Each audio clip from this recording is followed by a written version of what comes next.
Alright, aloha class. This is the assignment where I show some of the websites that have given me inspiration for a modernist layout and creating a modernist layout in my website.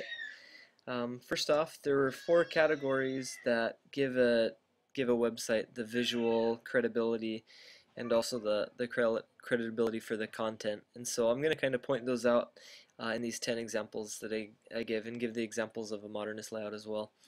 So here, it's a basic news website. It's Japan Today. Up here at the top, we have the subcategories for the different topics that we'd want to look up. As you go down, you see that there's a column right here. They're using the grid system. They have a column right here, another story right here with the photo, and then some advertisements on the sides. Everything is split up. It's different sizes, but everything is put into the grid system, so it lays in there very nicely. See this column that my cursor is on? It's going straight down, and it's just looks really nice. Everything's real organized, real easy to find. Again, subtitles or subtopics at the bottom for us to look at. So that was the first website that I'm going to be showing an example of today. I'm just going to close out of it now. The next is another website. This one is msnbc.com. Basically the same exact thing. You know, they have the grid system with columns here on the side, columns, advertisements, subtitles, or subtopics, and topics down here as well. Everything just really in nice organized columns. Also, if we talk about the rule of thirds a little bit, if you kind of look at the website, if we look at this top part here, they have one of the main articles right here, kind of laid off to the side. It's not just directly in the middle, taking up a lot of space. It's kind of right in the side. It does a few things. The layout, it helps the layout of the organization, but it also falls into that rule of thirds where it keeps it interesting, and this is really noticeable. It would be more noticeable this way rather than just right in the middle of the page. Another website is Surfline. This website, again, same thing, columns here at the top that you can scroll through. Down here they have surf videos to look at, videos down here as well, top news stories, basically anything you'd like to see is right in here. Also, this Vimeo, this is kind of like YouTube, but the videos on here are a little more high quality than on YouTube. And if you look down in here, these are the videos that you can pick through to choose to watch, and they're set up real nice here in the grid, just 3 videos at a time. Down at the bottom, again, columns. The next website is GoPro. This is another good website that I enjoy because it has a lot of good imagery, color to it. Once again, one of the things that we look for with visual credibility is the color and the imagery. And if there's too much color and too much imagery, that can actually distract from what is trying to be done. I think GoPro is their logo is a good example of imagery and color because it's nothing too fancy, nothing too crazy, but at the same time it sticks out, and it's easy for us to remember. So this is a good website that I like.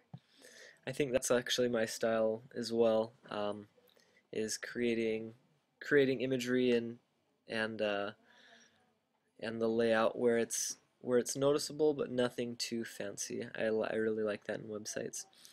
Here as well, this is a Japanese to English dictionary website. Once again, columns where you can type in a word that you'd like, and then it comes down here in columns of the word, the translation, and then example sentences and whatnot. And so this is another great website.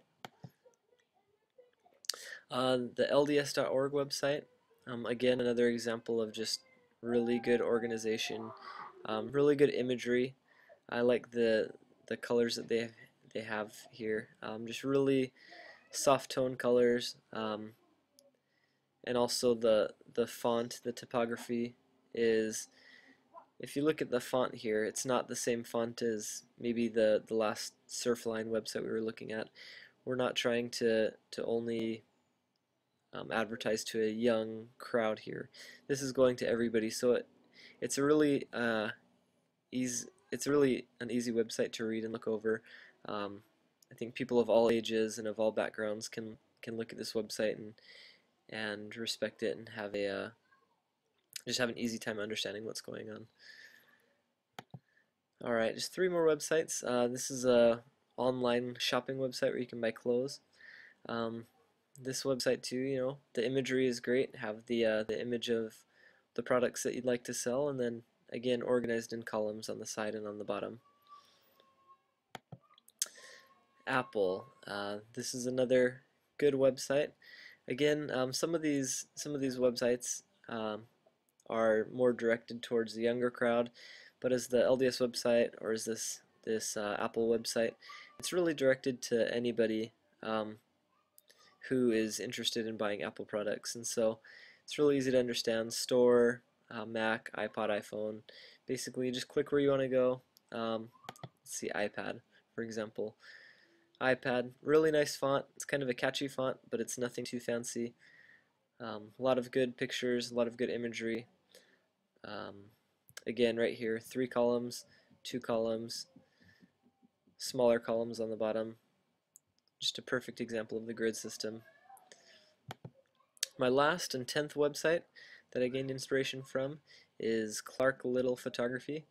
Right here, he has an online gallery, products, a biography about himself, and then in here he is obviously advertising his photography, so he has a slideshow going on right in the middle here advertising his work.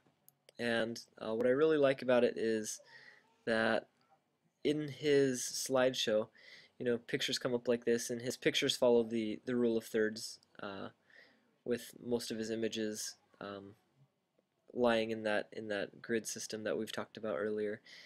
And so he uses his art to advertise himself and what he does, and then the rest of his website is just really well set up with videos, other things that he's selling.